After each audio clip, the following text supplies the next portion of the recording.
I'm gonna share with you a story from me and my beautiful nephew. He's the cutest, brightest, most amazing little thing. But one day I took him on a walk to the park, and in this park there's this big green turf, and we were flying around the turf like airplanes, filling up each other's gas, being a couple little hooligans at the park. And as we're airplaning around this park, I notice in the bushes there's like a sound, and there's like rustling. And at first I don't see what it is. And then I see what is in these bushes. And there's a baby mountain lion. There's a baby mountain lion in the bushes. And I got really scared. And I told my nephew, like, we gotta go. We gotta get away from the park. We gotta go. Because at first I was like, what is that? And then I saw, it looked like a cat, right? It was like this big. It was this baby mountain lion. It looked like a cat. And it had those ears. So you know how cats have ears? It had the like, the black thingies that like make it look like a big cat, right? The little parts. Okay, anyways. So it has these ears. And I'm scared, and so I take my nephew away, and we start running away. And then I start like mustering up this courage. I'm like, I kind of want to go back and like get a better look at it, like, because at first I was like, was that a baby mountain lion? Like, whatever. So we go back to the park a little bit closer, me and my nephew, and we see it comes near me out of the bushes, and I get a video of it, and it starts like kind of pouncing, like looking at us. And so I trusted myself in that moment, though. I was like, you know, if it comes down to it, I'll throw some hands with a baby bobcat. But so I'm like holding my nephew right next to me, taking this video, and then we start running, and I'm carrying him home. And while I'm taking the video, I'm like, what is that? And so I'm feeling a mix of emotions, right? I'm a little bit scared. I'm also excited. I'm also feeling trust. My nephew is a little 2-year-old, so he's never seen a big mountain lion. You know, he's seeing me afraid a little bit.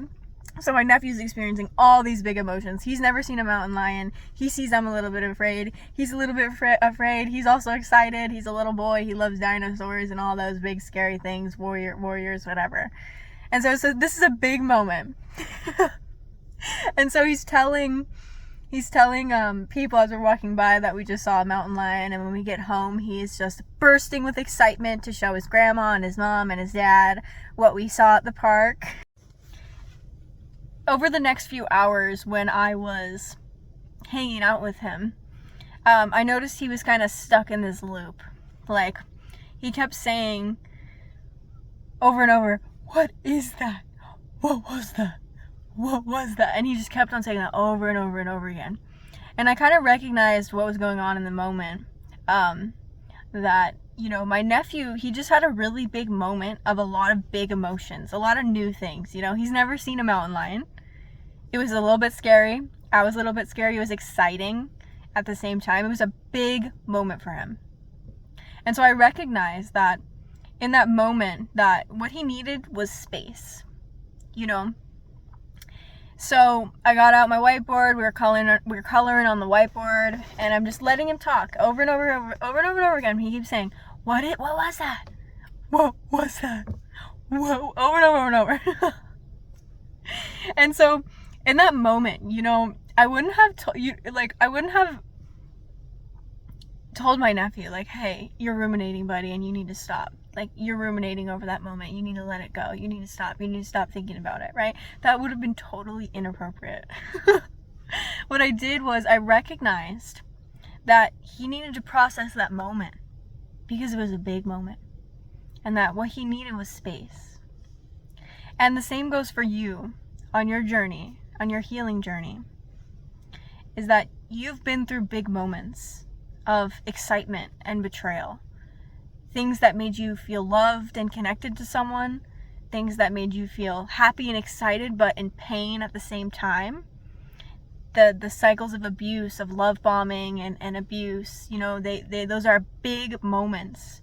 It's a lot for the brain to process, especially when you didn't have time to process it all, really. Like, while your brain was going through these big moments in these relationships that you've had and these traumatic experiences you've had, when your brain was going through all these big moments, you had to get your ass to work. You had to take care of the kids.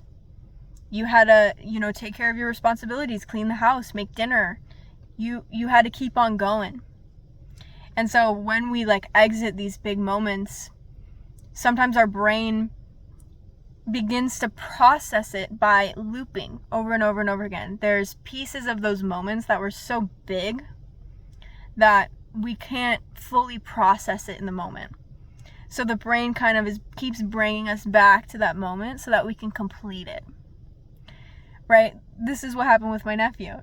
It was such a big moment for his little 2-year-old brain that his brain was kind of bringing him back into it to complete the loop and complete the moment. And your brain works in the same way. And we don't need to treat our brain as if it's a problem, right? You don't need to tell yourself I'm ruminating and I need to stop ruminating, because your body is actually working for you and not against you. So what you're actually going to want to do is ease into that processing. Now that you understand that what's happening is normal, it's not wrong, let yourself ease into it. How can you allow yourself to process these feelings and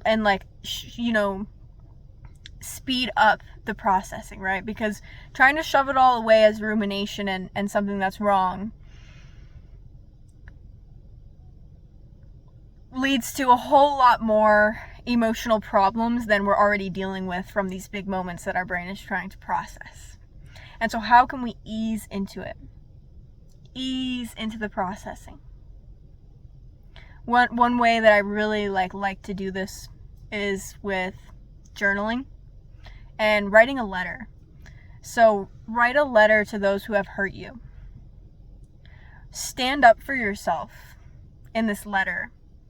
Just let out all of the feelings, all of the thoughts, and, allow your brain to loop on it as much as it wants. And when you ease into it and you allow this process to happen, you'll find that you'll stop thinking about it. And the reason I'm making this video is because I've actually been experiencing this in my own way, in my life right now. Is I had to write a letter to people who've hurt me, and when I go through big traumatic things with lots of emotions and complexity and different feelings that I couldn't fully complete in the moment because I have responsibilities and duties and things to do, I find that there comes a time where I'm just looping over and over and over again, where the same things, I need to vent about the same experiences, and each time I vent about these experiences, my brain closes the loop more and more. And what I find is that I actually begin to understand what happened more, actually reap the lessons from what happened, learn more about what was actually happened that I couldn't see in the moment when there was all these big things occurring. So journaling, writing a letter is really good for this. Another tool that can be really helpful for this is actually ChatGPT, to help you process, to help you vent.